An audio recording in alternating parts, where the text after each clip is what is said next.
Year to date, sales in Coral Springs, Parkland. And again, for any of you who are joining us from outside South Florida or outside the Coral Springs, Parkland area, the reason I focus on that is that's where our market center is here in Coral Springs. So sales year to date in Coral Springs, Parkland are down by 17.6%. That's units closed, okay?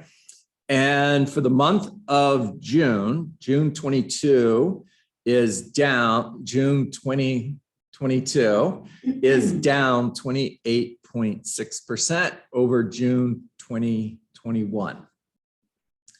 Now, pay attention. Everything that we're seeing and everything we're talking about is telling us that we're not heading for a shift, we're in a shift. Good news. You don't just survive to thrive in a shift, you can thrive in a shift. And that's one of the reasons why you log into this podcast daily in order to learn how to thrive in a shifting market. So we're in shift, shocker. We will be for a while. And I'm in the forward, pages 32 through 33. We're Roman numeraled. So look for XXX11. And we're going to talk about the one thing. Now, this is prior to Gary Keller writing the book, The One Thing. So it's not the one thing from the One Thing book. Gary Keller is referring to what is the one thing that you do as a real estate agent that you absolutely must do. Meaning, if you looked at the job description of a real estate agent, there are roughly 144 items on a real estate agent's job description. And if you looked at the 80-20 rule, in other words, the 20% that we do that creates 80% of the results, the 20% that we do that creates 80% of the income, there's 5 things. And in shift, Gary actually talks about 6. And there's one that you absolutely have to do, meaning you can delegate the other 5. Can. If you're building a team, if you're a mega agent and you want to delegate the other 5, you can. And there's one that you absolutely should not. Now, I coach a lot of real estate agents and I coach mega agents, and I have quite a few agents that I'm coaching that are still leveraging that piece. In other words, they don't lead generate, they delegate it. Now, I'm going to tell you what I tell them, absolutely encouraging them to get back into the activity of lead generation. You have to own that. All right, picking up under the one thing. If we step back and look at our business, we can see that there are actually 6 competencies, there, I can say that word, at the core of what we do as real estate professionals. First, we lead generate, capture, and convert leads to appointments. So master the lead generation model from the Millionaire Real Estate Agent. You lead generate in order to connect, capture, and convert to an appointment. Please take notes. That's the order. You lead generate in order to connect, capture, and convert to an appointment. And remember, in order for it to be a lead, morning, Michael Topo. Okay, morning, Nick. You have to capture their information. So Sarah, what I'm looking for is name, phone number, email address, and mailing address. That's the definition of a lead. Otherwise, it's just a conversation. Connect is you connect with them. And sometimes, as we've mentioned before, connect will happen before capture. In other words, somebody walks into your open house. Hi, my name is John Dietz. I'm a real estate agent with Keller Williams Realty. Thank you for visiting my open house. And do you live in the neighborhood? Are you thinking of selling your home? Are you just out looking at homes today and have a forward conversation, family, occupation, recreation, dreams, look for an opportunity to connect. Hey, by the way, if I was going to email you a market update on the neighborhood, what would be a great email address to send that to? I'm starting to capture, right? If I was going to do a market analysis on your home, What's your address so I can look up your property and give you an idea of what the market value is today? Maybe I can do an equity analysis and let you know how much money you have in your home, how much equity you have, Nick, since you've been in your home since 2010. Promise you it's going to be great news, by the way, right? So I'm connecting, capturing, and convert to an appointment. I'd love to pop by and take a look at your home in case I had an offer on your home. I mean, just for fun. What's your make me move price? If you got an offer today for $1 million, are you selling your home? Are you? And in order for me to bring you that offer, I've got to see your home, right? All I need is 10 minutes to pop by. No pressure. I just want to see your house. I'm converting to an appointment. Now, if they're not ready, there's another part of the lead generation model that I haven't discussed, and that's nurture. And that's the follow-up, and it's systematic. If you're using Command, you're using 36 touch smart plans in order to systematically follow up with them. And remember, success is in the follow-up. Real estate agents who succeed at the highest level have mastered lead follow-up. Critically important. All right. Second, we present to potential buyers and sellers to get representation agreements signed. We present to potential buyers and sellers in order to get agreements signed. Have you mastered your listing presentation? Have you mastered your buyer consultation? Or are you winging it?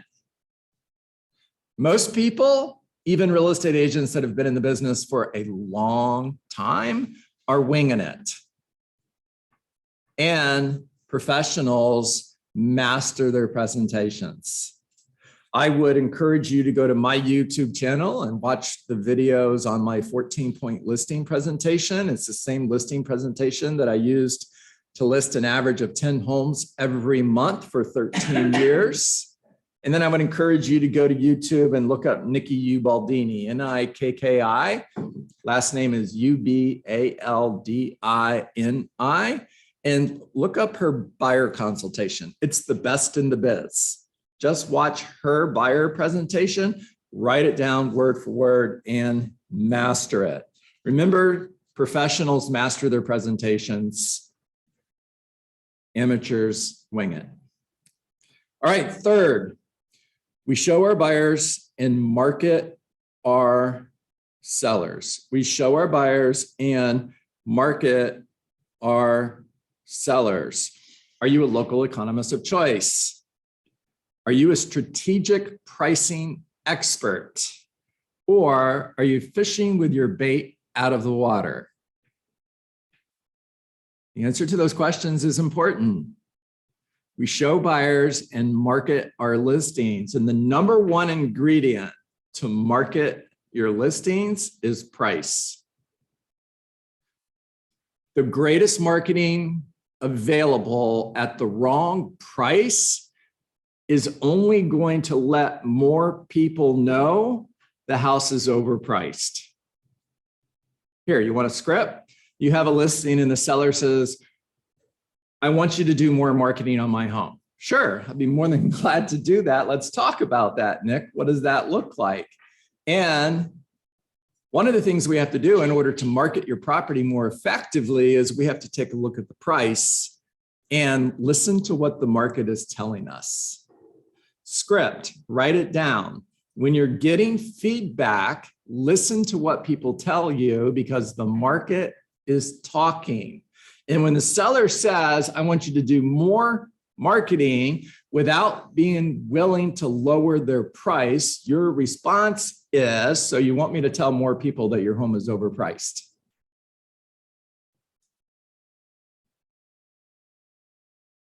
Now, they're going to say, you picked the price. And if you did your listing presentation the right way, no, you didn't. They picked the price. And you're going to have to remind them that when you took their listing, they chose the listing price and you discussed the strategy. In other words, here's what we're going to do if your home is still available 2 weeks from now. Here's what we're going to do if your home is still available 30 days from now. We're going to listen to what the market says, and we're going to make adjustments. The teams that win the most games are the teams who make the best adjustments at halftime. Selling real estate is very much the same. All right. Fourth, we write offers and negotiate contracts. Are you a fierce negotiator or are you speaking with commission breath? And if you're attached to the deal, in other words, if you need this deal to come together and you're negotiating contracts and you're attached, you're speaking with commission breath and they know it. The conversation is about you getting a paycheck, not them achieving their goals. Are you a fierce negotiator or are you speaking with commission breath? Fifth,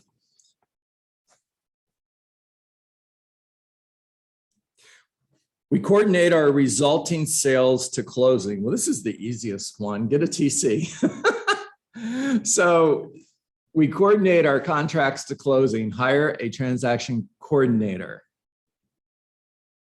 From deal number one, get a transaction coordinator to help you close these deals. My advice, you don't have to take it, but it's free, so you didn't pay anything for it. All right, 6, we manage all the money that flows through our business. In other words, master the budget model on page 157 of the Millionaire Real Estate Agent. And can you name the 3 laws of the budget model? Yes or no? No. Right? Yeah. I'm pausing to see who can, and lead with revenue, play red light, green light, and stick to the budget. Lead with revenues, make money before you spend money. Play red light, green light. When you spend money, it's red light, which means stop and hold that money accountable to at least a 4-time return. My goal is 10-time return on that investment, but I'm not going to spend any more money, Nick, until I see a return on that investment. And stick to the budget means when somebody asks you to spend more money, your response simply is, it's not in the budget. That's it. Here, make the budget the bad guy so you don't have to be the bad guy. All right, Gary Keller goes on at the bottom of the page to say these 6 core competencies are really an outline of our basic sales job description. The areas that must be done from beginning to end for any real estate transaction. And although they are all important and none can be left undone, they are very different in 2 key ways. Which ones matter the most and which one can be successfully delegated? Areas 2 through 6 can be effectively delegated with a high degree of success and at a predictable cost. Now, if you want to know the cost, go to page 157 of MREA. And you've got a table of expenses based on each category. In other words, lead generation is 10% of GCI. That's your budget. Staffing, if you're going to hire an assistant, is 12% of GCI. Stick to the budget. It's right there for you on page 157. You don't have to figure this out. The blueprint's already been created. We know this because top agents do it all of the time with tremendous results. Plus, we also know what we have to pay. We also know what we have to pay for people to do 2 through 6 for us. In other words, it's in that table that I shared with you. For it has been well documented. Presenting, showing, writing, negotiating, coordinating, closing, and managing money are all activities to a certain degree that can be delegated successfully. However, it is extremely difficult to effectively delegate number 1, lead generation and conversion to an appointment. Why? Here's the answer. The skill level it takes to generate a lead, capture the appropriate information, and then convert that lead to an appointment is a distinct skill set that takes extensive practice over time to develop to the highest level. And that's where the money is. We've observed that when top agents delegate lead generation and appointment setting, their conversion rate usually falls from upward of 80% to much less than 10%. When there are lots of leads to burn through. So here's the thing, I have a conversation with a real estate agent and I'm sharing this with them. I can even open up the book and say, here's what Gary Keller has to say. It's not John Dietz.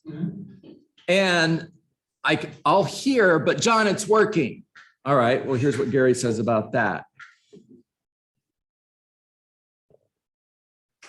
When there are lots of leads to burn through, this isn't as big a problem as when there are few to be found. In a shift where every single lead is essential to hitting your minimum goals, lead generation can't be delegated. Write it down, write it down, write it down. All right, talk to me. What'd you hear?